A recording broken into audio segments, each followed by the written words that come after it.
በስመ አብ ወወልድ ወመንፈስ ቅዱስ አሐዱ አምላክ አሜን። ከጸበልተኞች ስልክ መስረቅ። ከጸበልተኞች ስልክ መስረቅ ዋና ስራዬ ነው። ዛሬም እድል ቀንቶኝ ተጠምቄም ሰርቄም ተሸፋፍኜ ልወጣ ስል ግን የሆነ ደንቃራ ሰውዬ ያስቆመኝ። እያለከለከ ነው። በጽኑ የታመመች የምትመስል ትንሽዬ ልጅ እግሩ ስር ተቀምጣለች። እሷም ወደ ላይ አንጋጣ ታየኛለች። እሱም በልምምጥ እያየኝ እባክህ እስከ ጸበሉ እናድርሳት፣ ልጄ ታማብኝ ነው አግዘኝ አለኝ። አይ ቸኩያለሁ አልኩት። እኔም ጸበል ቤት ሲጠመቁ ጠብቄ የሰረኳቸው ጠበልተኞች ሲጨርሱ ስልካቸውን መጠየቃቸው ስለማይቀር እየተርበተበትኩ አግዤው ቶሎ ለማምለጥ ስል ብቻ ወዲያውኑ እንደገና እሺ አልኩት። ሰውየው ግን በዚህ አላቆመም። ይቅርታ እንግዲህ እዚህ ከመጣን አይቀር ልብሷን ላውልቅና ጸበሉ ስር እናድርጋት፣ ከዛ ትሄዳለህ አለኝ። የሕፃን ነገር መለፍለፉን ቀጠለ። እኔ ደም ላብ ያጠምቀኝ ጀመር። እሺ ግን ምን ሆና ነው? መደንገጤን ላለማስነቃት በድንገት ያወጣሁት ቃል ነበር። ታሪኩ ብዙ ነው ወንድሜ። የታመመችው እሷ ሳትሆን እኔ ነኝ። ታውቃለህ፣ አንዳንዴ እግዚአብሔር ሲቀጣህ ህመማቸውን ልታይ አይደለም ልታስብ በማትፈልጋቸው ሰዎች ለኔ ባደረገው እስክትል ድረስ ይመጣብሃል። ግን አይሆንም። በአንተ በደል ደግሞ ልጅ ስትታመም ስታይ ከሷ በላይ አንተ ትታመማለህ። ይህን ያህል ግን ምን ብታደርግ ነው? እየተቆነጠነጥኩና ውስጤ የጨነቀኝ ጠየኩት። አይ እኔማ ልክ የለው እዚህ ጸበል ቦታ ስመጣ ረጅም ጊዜ ሆኖኛል። ግን የሚገርምህ እኔ የምመጣው ለመዳን ሳይሆን ለመታመም ነበር። ይህ ማለት ከተማ የለመድኩትን ስርቆት እዚህ በቀላሉ ሰው ዕቃውን አስቀምጦ ሲጠመቅ ኪስ መበርበር መስረቅ ጀመርኩ። ነገሩ ደግሞ ቀላል ስለሆነ ለዓመታት ተጠማቂ መስዬ ስሰርቅ ኖርኩኝ። ብዙም አተረፍኩ። በኋላ ግን ሁሉን ትቼ ሳገባ ግፌ ዞሮ ሊከፈለኝ እቺ ልጅ ሽባ ሆና ተወለደች። እኔም ለወራት በአፍንጫዬ ደም እየፈሰሰ ታማሚ ሆንኩ። እናም በብሬ ልታከም ብሞክርም ህመሜ መድኃኒት የተጣለት ከመሆኑ በላይ በነፍስ የመጣ መሆኑ ተነገረኝ።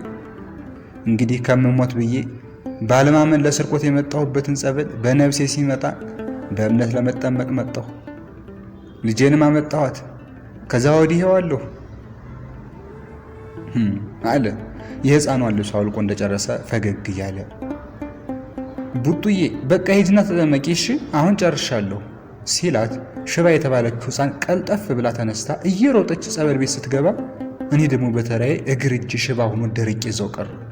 ምን እየቀለድክብኝ ነበር? ቆይ ምን ፈልገህ ነው? ማነህ አንተ? ያልታመመች ልጅ የጮህኩበት ለመሄድ ከተቀመጥኩበት ተነሳው። ተረጋጋ ወንድም አለኝ። ምንም አልዋሸሁም፣ ሁሉም እውነት ነው። ያልነገርኩህ ግን ሽባዋ ልጄ በመድኃኔዓለም ጸበል የዛሬ ወር መዳኗንና እኔም ደሜ መቆሙን ነው። አንዳንዴ ጤናሁን የደፈርከው አምላክህን አሳምሞ ዝም ሲልህ ከመፍራትህን በፊት ቶሎ መመለስን ከኔ ተማር። ስናጠፋ እያየ ዝም የሚለን በምንሰራው የማይቀስፈን በኃጢአታችን የማያጠፋን ታግሶን እንጂ ከብደነው አይደለም። እሱ ልጆችን መቅጣትን ማዋረድም አይፈልግም። እኛ ግን ኃጢአታችን እየበዛ ከኛ አልፎ ቅጣታችን በልጆቻችን በምንወዳቸው ድረስ ይመጣል። ይኸውልህ ያኔ አይሁድ እኮ ክርስቶስን ሲሰድቡት፣ ሲገርፉት፣ ሲሰቅሉት በዛ ልክ ዝም ያላቸው ሊያጠፋቸው አቅቶት እንዳይመስልህ የትዕግስቱን የፍቅሩን ጥግ እየገደሉትም ሲያሳያቸው እንጂ። እኛም እንዲሁ ነን። ክርስቶስን እንደ አይሁድ ኃጢአት በተባለው ሁሉ እየበደልነው እየሰቀልነው ነው። ካልተመለስን ቁጣውን ችለን አንቋቋመው። እኔን ያየ ይማር። እንግዲህ ይኸው ነው። በልደናዋን ብሎኝ ሲያቀረቅር በቆንኩበት ልቤ ዱ እያለ ሲመታ ተሰማኝ። እጄን ሳላዘው ከኪሴ ሁለቱን ስልክ አውጥቶ ለወጣቱ ሲሰጠው ራሴን አልተቆጣጠርኩትም ነበር። እባክህ ይቅር በለኝ፣ እኔም ለወራት እዚህ እየመጣሁ ተዋትንገረኝ አውቃለሁ እኮ አለኝ። እኔም ለወራት ተከታትያለሁ። አታቀኝም እንጂ ከዳንኩ ወዲህ የዚህ ግቢ ዘብ እኔ ነኝ። ስለቴም ነበር አለኝ።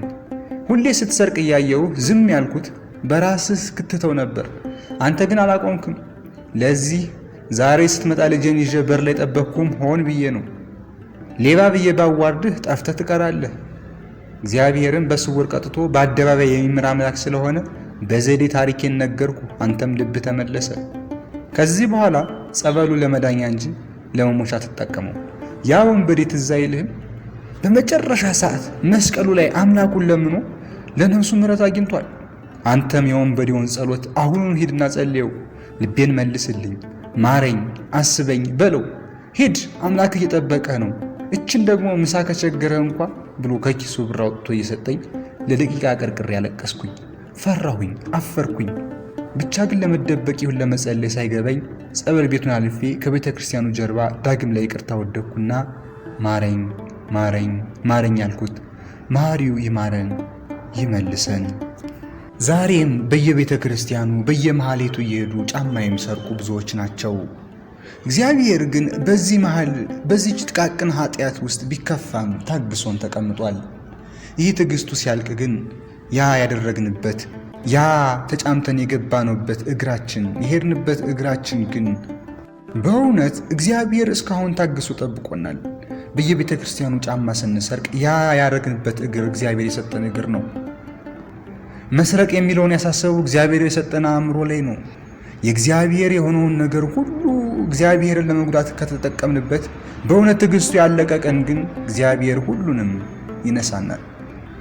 ጤናችንን ካጣን በኋላ ሕይወታችን ላይ ከጎደልን በኋላ የዛኔ ወየው ወየው ወየው ከማለት እግዚአብሔር አሁን ጥሪው ይደርሳል። ከታሪኩ ተምረን ሁላችንም ይህንን ትረካ ከሰማን በኋላ ልቦናችንን አቅንተን ከዚህ ተግባር ልንቆጠብ ይገባል። ምክንያቱም በዚህ ስርቆት ውስጥ ብዙዎች ያማረሩብናል፣ ብዙዎች ያለቅሱብናል፣ ብዙዎች ያዝኑብናል።